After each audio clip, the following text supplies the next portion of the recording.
इनको देख लो भाई, आप जो केशव प्रिया गौशाला में आते हो, जो आश्रम बना हुआ है, ये सब इन्हीं का दिमाग का खेल है। मैं तो कथा गाता हूँ।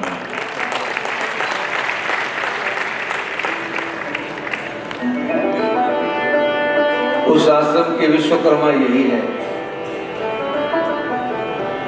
बड़े ही मनोयोग से, बड़े ही भाव से मैंने तो इनको जमीन बताई, कहा, मैंने कहा सूर्यदेव आप इसको निर्माण करना है। और बड़े ही भाव से इन्होंने उस आश्रम को बनाया कि आज भारतवर्ष के सभी श्रद्धालु भक्त आते हैं और वहाँ कथा श्रवण भी करते हैं, गौ माता की सेवा करते हैं, गौ दर्शन भी करते हैं।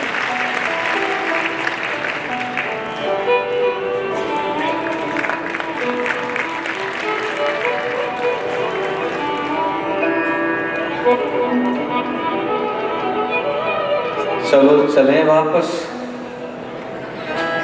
का मूड है कि नहीं है? कथा में चलें? पक्की बात?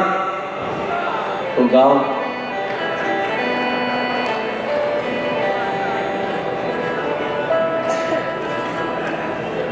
राम जी ने लक्ष्मण जी को समझाया, इधर भरत जी ने रात्रि विश्राम किया। सुबह निषाद को संग लेके भरत चले हैं। चलते हुए जैसे ही एक ऊंची पत्थर की शिला देखी, तब के वाटे ऊंचे चढ़ी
तब केवट ऊंचे चढ़ी धाई, कहत भरत सन भुजा उठाई। केवट उस पत्थर की चट्टान पे आया और हाथ खड़ा करके कहने लगा, ओ देखिए भरत भैया, दो विशाल वृक्ष हैं, उन विशाल वृक्षों में मध्य के अंदर जो वट का विशाल वृक्ष है, उस वृक्ष के नीचे वो जो देखो कुटिया बनी हुई है, और उस वृक्ष के नीचे वेदिका बनी हुई है। आसपास में सुंदर तुलसी के पौधे जिनको जानकी जी ने अपने हाथों से लगाए और उस वेदिका को सीता जी ने हाथ से तैयार की।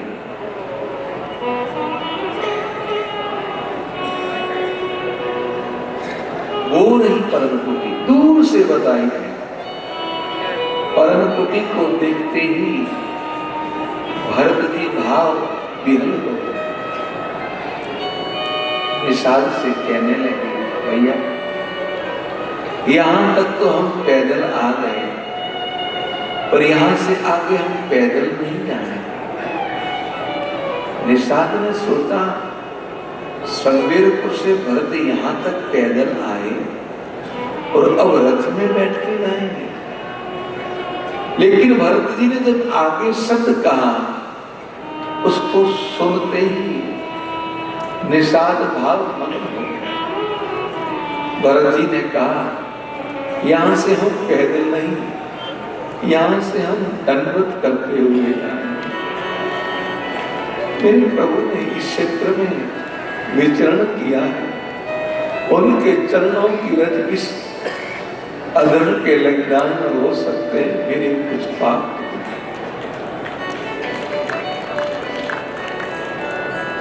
आज भी महाराज भगवान के उसके पास कामदगिरी, भगवान के चारों तरफ कई श्रद्धालु दंडक प्रणाम करके परिक्रमा करते हैं, कई पैदल करते हैं, कई दंडक करते हुए। दंडक तब से करने लगे जब से प्रभु जी के कारण भरत जी ने दंडक प्रणाम प्रारंभ किया। और मन में ग्लानि है किस बात की कि हरि मेरे अवगुण चित्तन हरि मेरे अवगुण चित्तन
Oh,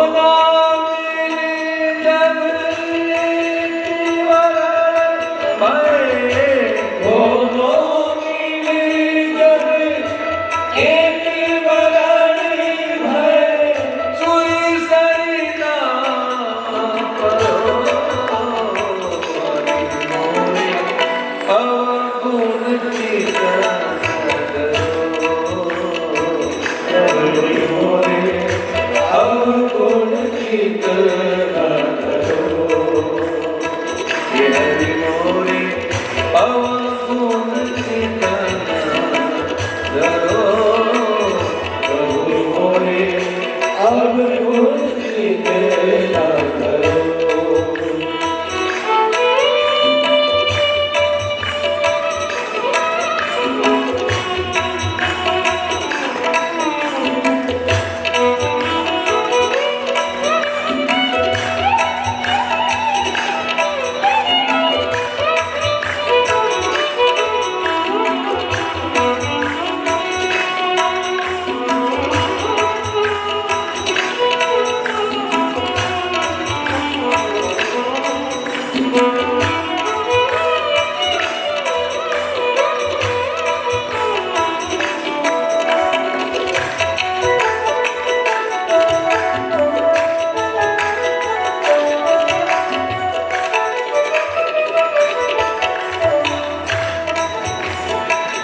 एक लोहा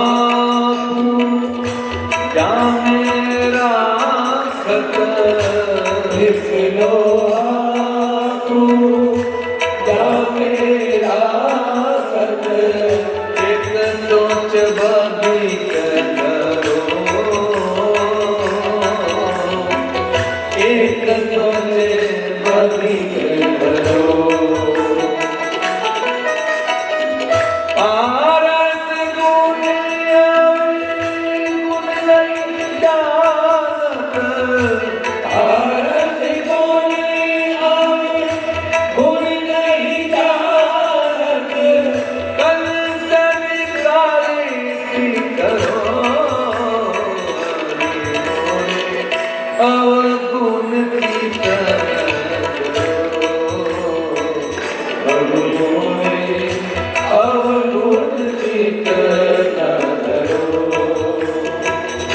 समदर्शी है नाम तिहारो, समदर्शी है नाम तिहारो, पिया बंदी पारी करो,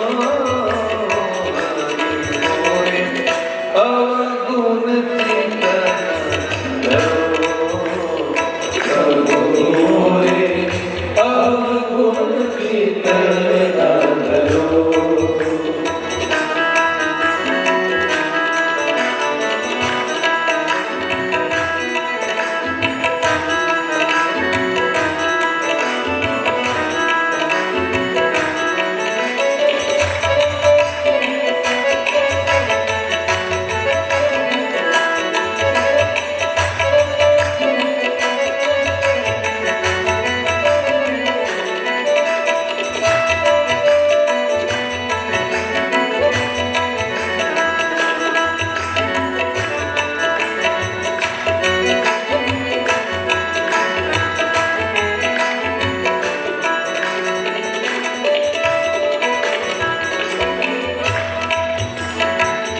एक ईश्वर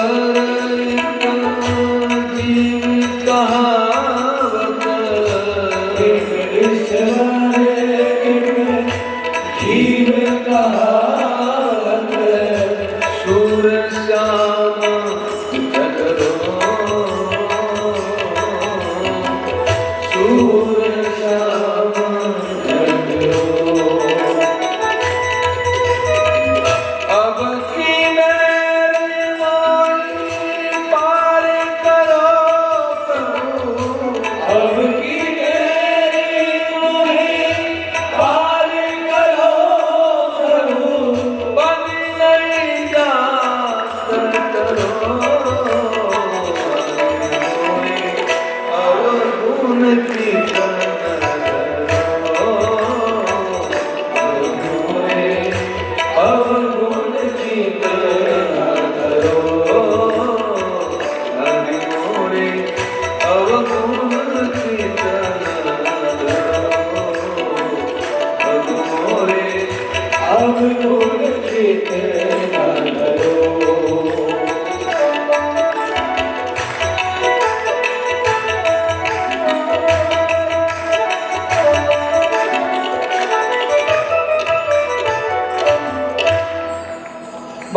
दंडवत करते हुए जा रहे हैं, मन में एक ही बात की ग्लानि है, हे हरि आप मेरे अवगुणों को चित्त में दंडवत करते करते जैसे ही परम कुटी के पास पहुंचे, निषाद ने कहा भरत भैया कुटिया का मुख्य द्वार इधर है। भरत बोले सामने से जाऊं ऐसा नहीं कहा, मैं तो पीछे के मार्ग से प्रवेश करूंगा। अगर प्रभु की कृपा की दृष्टि से अधम पे पड़ जाए और वो मुझे स्वीकार कर ले। पीछे के द्वार से भरत जी ने कुटिया में प्रवेश किया,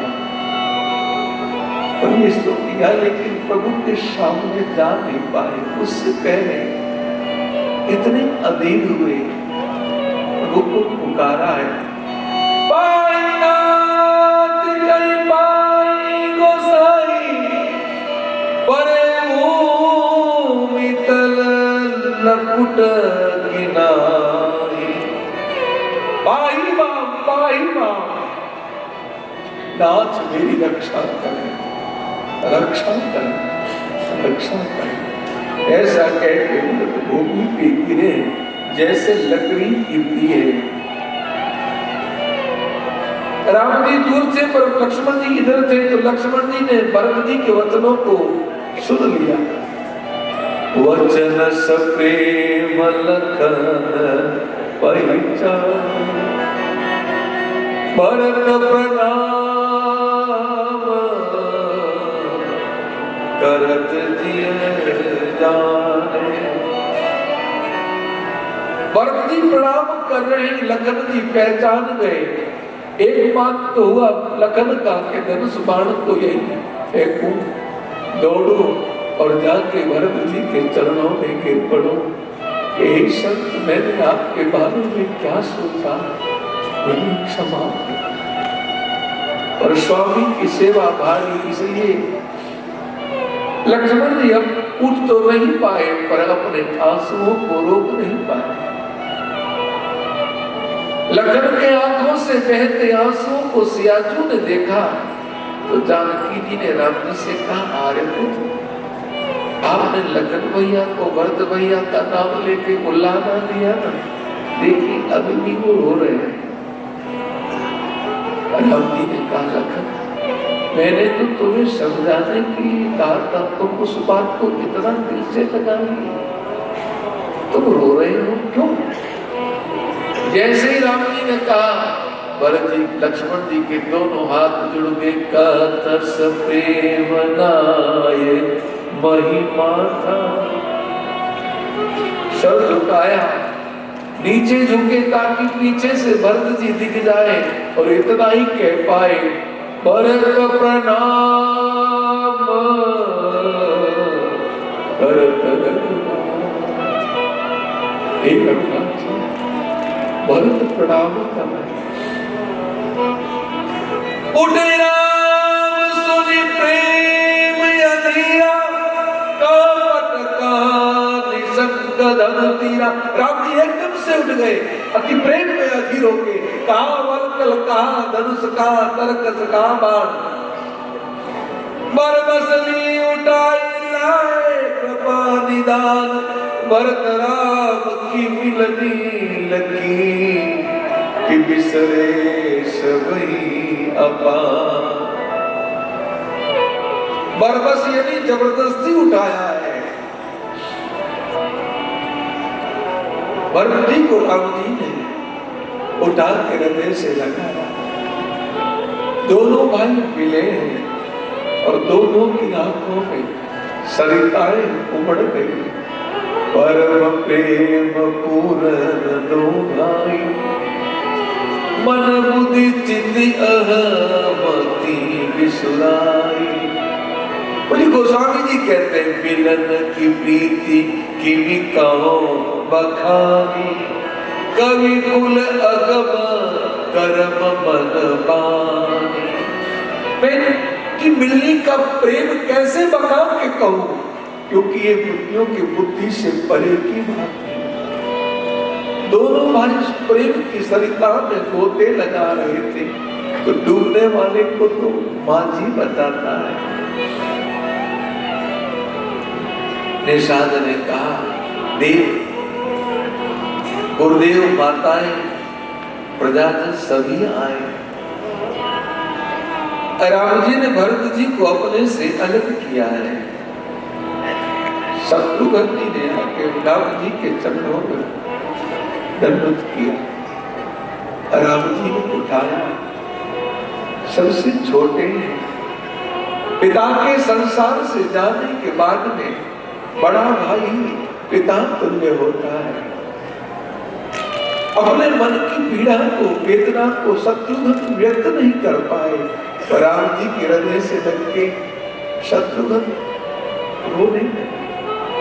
लक्ष्मण जी ने भरत जी को प्रणाम किया, भरत जी ने लखन को उठा के हृदय से लगाया, पर लखन के मन में बार बार एक ही ग्लानि कि मैं आपको क्या समझाया।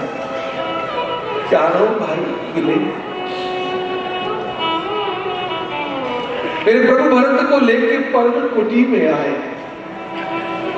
कुटिया में एक साधन साड़ी पहने हुए जानकी जी बैठी है। भरत जी ने जाके जानकी जी के चरणों में दंडवत प्रणाम किया। जानकी जी ने सर पे हाथ रखा, पर हाथ के साथ आंसुओं की बूंदें भी गिरी।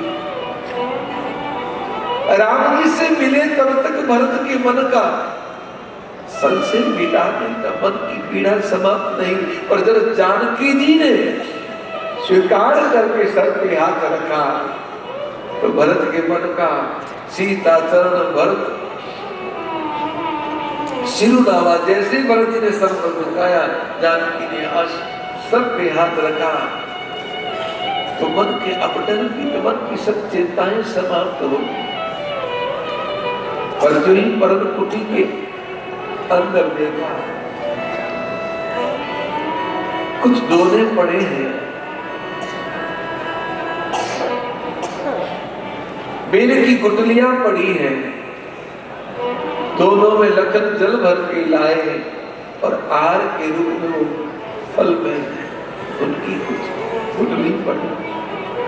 उसको देखा, भरत जी बोलने लगे, इस सब का कारण तो मैं बना, मैं क्यों जन्मा इस जगत में। जानकी जी ने भरत जी के सर पे हाथ रख के कहा, भरत भैया आप अपने को क्यों दोष दे रहे हैं, अपने को दोष मत दो। शत्रुघ्न जी को वहीं छोड़ा। मेरे प्रभु तीनों भाई सही अब सभा आए, सबको लेके प्रभु परम कुटी पे आए। गुरुदेव विराजी थे, पूरा अवध का समाज बैठा है, तीनों भाई, चारों भाई गुरु के पास बैठे हैं।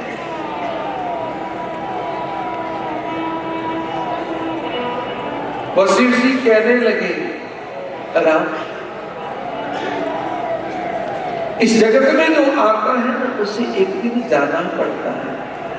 इस संसार में स्थिर कोई नहीं है, कोई पहले कोई बाद नहीं। कहीं जगत गति माइक मुन्ना था, कहीं कछु परमार्थ ना था। पारमार्थिक कथाएं कुछ वशिष्ठ जी सुनाने लगे तो राम जी ने कहा, गुरुदेव आज आप ऐसी चर्चा क्यों कर रहे हैं। वशिष्ठ जी ने कहा, तुम तो पिता की आज्ञा को स्वीकार करके वन के अंदर आ गए, तुम्हें महाराज ने वनवास दे दिया, तुम वन में आ गए। पर तुम्हारे वन आने के बाद में, तुम्हारे वियोग में महाराज ने अपने प्राणों का त्याग कर दिया। जैसे ही राम जी ने ये सुना, मरण हेतु निज देह निहारी, मैं अति विकल धीर धुरधारी, पिता की मृत्यु हुई मेरे स्नेह के कारण, मेरे नेह के कारण पिता ने अपने प्राणों का त्याग कर दिया। राम जी अति व्याकुल होकर रोने लगे।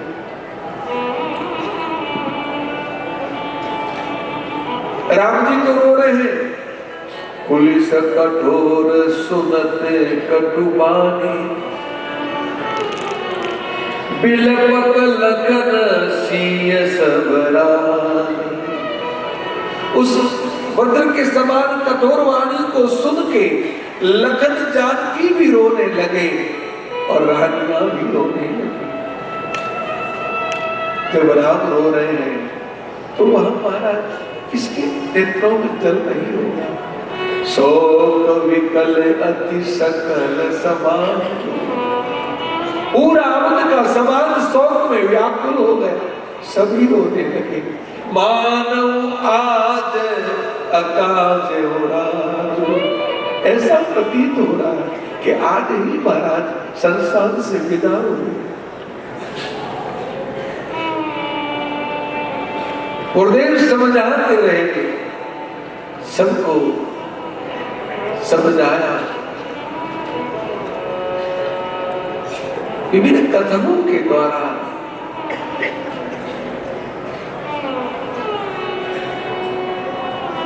उस दिन किसी ने भी अन्न जल कुछ भी ग्रहण नहीं किया। वो दिन ऐसे ही बीता और सभी उसी वियोग में, अवधेश के प्रेम में याद करते हुए उसी चित्रकूट की पावन धरा पे सभी सो गए। तो देखिए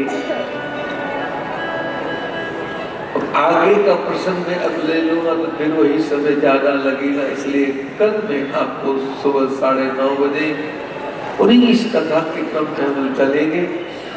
तब तक के लिए आप सबको मेरा जय जय। मेरा सभी से करबद्ध निवेदन है कि आरती के बाद आप सभी दाई तरफ भंडारे की व्यवस्था है, भोजन प्रसाद जी की। ये भंडारा सुबह 8 बजे से लेकर रात्रि कल रात को 11:30 बजे तक चल रहा था, क्योंकि जब तक भक्त आते प्रसाद करने तब तक हम विराम नहीं करते, ये निरंतर चलता है। आप सभी प्रसाद पाके फिर अपने अपने स्थान को जाएं और मेले का दर्शन करें, संतों के दर्शन करें।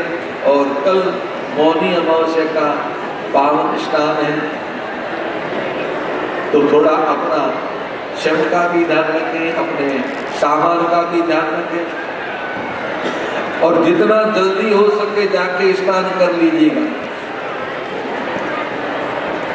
कल पुनः सुबह 9:30 बजे मिलते हैं। तब तक के लिए आप सबको मेरा जय जय।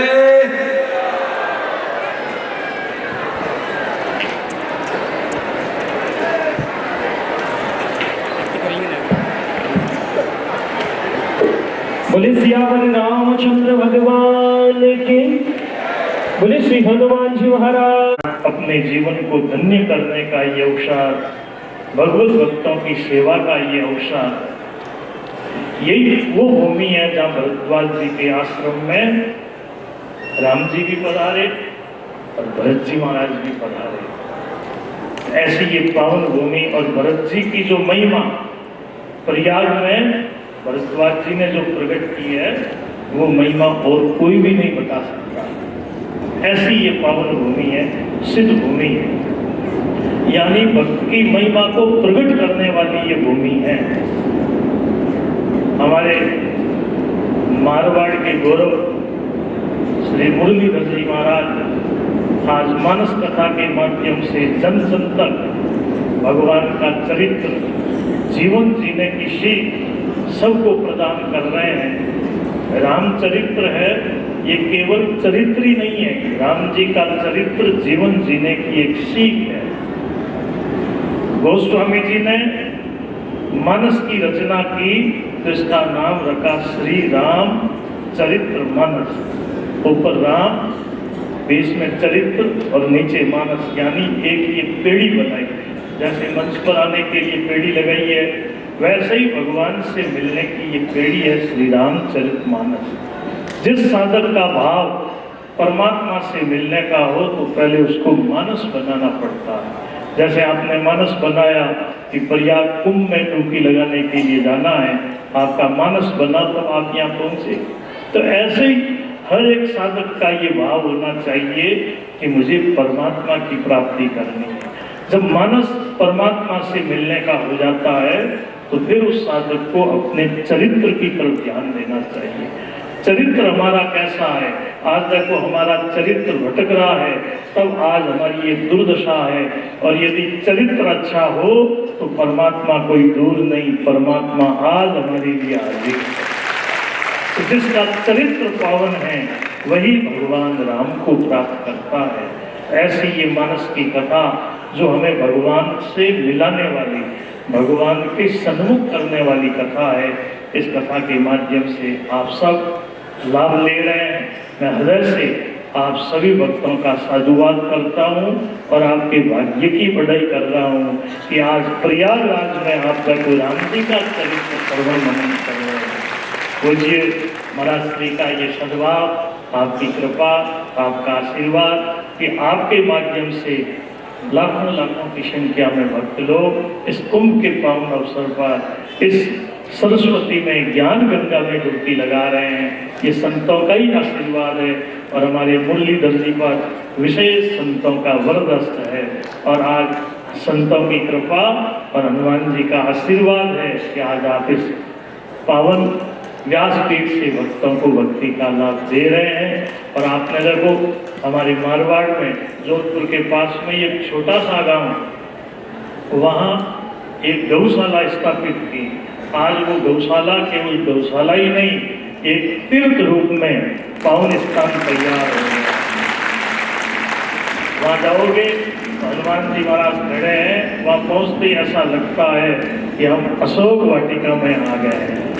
और हमारे अशोक जी, अशोक बिल्डर, इन्हीं की एक सद्भावना कि आज ऐसा पावन तीर्थ आपके माध्यम से हमारे मुरलीधर जी महाराज की सद्प्रेरणा, आपका आशीर्वाद, जहाँ सैकड़ों गायों की सेवा के साथ पशु नस्ल सुधार का एक सेवा का कार्य। देखो वर्तमान समय में जो गायों की दुर्दशा हो रही है, आज कहते हुए दुख होता है कि पहले घर में गायें थी और कुत्ते सड़कों पर थे, लेकिन समय ऐसा आया, दुख लागे, हंसी आवे, अजब जमाना आया है, उल्टा चलन चला दुनिया में, जासे जीव घबराया है। आज गायें जो घरों में थी, गायों को तो हमने कर दी सड़कों पर, कुत्ते जो सड़कों पर थे, कुत्तों को हमने घर में ला करके रख दिया। बड़ी विचित्र दशा है। तो वर्तमान समय में गायों की सेवा से ऊंची कोई सेवा नहीं। तो केशव प्रिय गौशाला जो जोधपुर शहर से कोई ज़्यादा दूर नहीं है, एक ऐसी गौशाला जो एक तीर्थ धाम के रूप में गौशाला स्थापित किए, आश्रम स्थापित किया है। आप लोग भी पधारें और लाभ लें। और हमें तो इस बात का गौरव है कि एक वर्तमान समय में गायों की सेवा के लिए ऐसा मारवाड़ में पावन स्थान आपने जो बनाया है, आने वाली पीढ़ी को भी ये स्थान प्रेरणा देगा। मैं इस अवसर पर आप सबको प्रणाम करता हूँ और व्यासपीठ को तुझे महाराज जी को प्रणाम करके अपनी वाणी प्रभु चरणों में अर्पित कर रहा हूँ। बोलिए भक्तवत्सल भगवान की। मैं हमारे अशोक जी कुमार से कहूँगा कि वो मंच पे आए और पूज्य महाराज जी को माला अर्पण करते हैं।